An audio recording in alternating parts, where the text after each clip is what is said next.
So, while working, nakita na ko si Tantan. Naginana siya. Gitagaan ako siya. I gave him forks so that maglalaro lang siya na mag-isa and then he's not gonna disturb me. Pero, nagulat ako na makita ko siya kasi nagawan niya ng paraan para ma-enjoy ang mga forks niya. Look, guys. Yan yung mga forks na binigay ko sa kanya, mga plastic para hindi niya ako guluhin. Yan, so yan yung ginawa niya sa mga forks.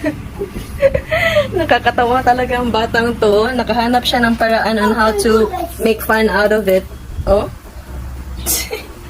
Tantan. You're so funny, babe.